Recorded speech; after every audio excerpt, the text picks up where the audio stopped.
রহস্যময় হুঞ্জা ভ্যালি, দীর্ঘায়ু, স্বাস্থ্য আর অদ্ভুত সুখের রাজ্য। হুঞ্জা উপজাতিদের দীর্ঘায়ু কেবল বৈজ্ঞানিক গবেষণায় নয়, সাহিত্যের পাতাতেও স্থান করে নিয়েছে। ব্রিটিশ লেখক জেমস হিল্টন তার বিখ্যাত উপন্যাস লস্ট হরাইজনে হুঞ্জা ভ্যালিকে অনুপ্রেরণা হিসেবে ব্যবহার করেছিলেন। সাশ্রাই নিউজের পক্ষে খবর পড়ছি আমি, তিথি সরকার। পাকিস্তানের উত্তরাঞ্চলের এক বিস্ময়কর ভূখণ্ডের নাম হুঞ্জা ভ্যালি। হিমালয়ের উঁচু উপত্যকায় অবস্থিত এই অঞ্চল মনোমুগ্ধকর প্রাকৃতিক সৌন্দর্যে ভরপুর। এখানকার মানুষের আশ্চর্যজনক দীর্ঘায়ুর জন্যও বিশ্বজুড়ে আলোচনায়। গবেষণা অনুযায়ী হুঞ্জার বাসিন্দাদের গড় আয়ু 100 থেকে 120 বছর পর্যন্ত হয়। শুধু তাই নয়, তারা বিশ্বের সবচেয়ে স্বাস্থ্যবান ও সুখী মানুষ হিসেবেও পরিচিত। এই জনগোষ্ঠীকে বুরশো নামেও ডাকা হয়। তারা মূলত পাকিস্তানের হুঞ্জা, চিত্রাল, নগর ও গিলগিট বালতিস্তান এলাকায় বাস করে। এদের জীবনধারা, খাদ্যাভ্যাস আর জলের গুণমান সবকিছুই যেন তাদের দীর্ঘ ও রোগমুক্ত জীবনের রহস্য উন্মোচন করে। বিগত কয়েক দশক ধরে হুঞ্জাদের দীর্ঘায়ু নিয়ে গবেষণা চালিয়ে যাচ্ছেন বিভিন্ন দেশের বিজ্ঞানী ও চিকিৎসকরা।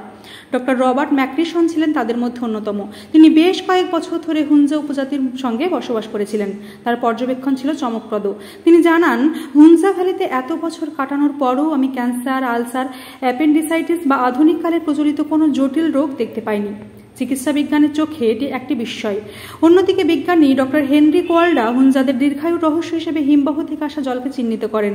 তিনি এই জল নিয়ে গভীর গবেষণা চালান। তার মতে, এই জলের অন্যান্য খনিজ উপাদান ও বিশুদ্ধতা হুঞ্জাদের স্বাস্থ্য সুরক্ষায় মুখ্য ভূমিকা রাখে। কোয়ান্ডা এ বিষয়ে একটি বইও প্রকাশ করেছিলেন। ওই বইয়ে তিনি লিখেছেন, হুঞ্জাদের জীবনযাপন প্রমাণ করে প্রকৃতির সঙ্গে সঙ্গতি রেখে চললেই মানব জীবন কতটা রোগমুক্ত ও দীর্ঘ হতে পারে। হুঞ্জা উপজাতিদের দীর্ঘায়ু কেবল বৈজ্ঞানিক গবেষণায় নয়, সাহিত্যের পাতাতেও স্থান করে নিয়েছে। ব্রিটিশ লেখক জেমস হিল্টন তার বিখ্যাত উপন্যাস লস্ট হরাইজনে হুঞ্জা ভ্যালিকে অনুপ্রেরণা হিসেবে ব্যবহার করেছিলেন। পরে ফ্রাঙ্ক কাপরা উপন্যাসটির উপর ভিত্তি করে চলচ্চিত্র নির্মাণ করেন। সেখানেও উঠে আসে পর্বতের মাঝে একটি রহস্যময় ও সুস্থ দীর্ঘায়ু জাতিগোষ্ঠীর চিত্র। আজও বিশ্বের বিভিন্ন প্রান্ত থেকে পর্যটকরা ভিড় জমান হুঞ্জা ভ্যালিতে। একদিকে এর অপূর্ব প্রাকৃতিক সৌন্দর্য, অন্যদিকে সুস্থ সুখী জীবনের এক অনন্য উদাহরণ যেন ভ্রমণ পিপাসুদের আকর্ষণ করে। এপ্রিল থেকে অক্টোবর পর্যন্ত সময়টিকে হুঞ্জা ভ্রমণের সেরা মৌসুম ধরা হয়। এই সময় তাপমাত্রা সর্বোচ্চ 27 ডিগ্রি সেলসিয়াস ওঠে, ফলে ভ্রমণও হয় আরামদায়ক।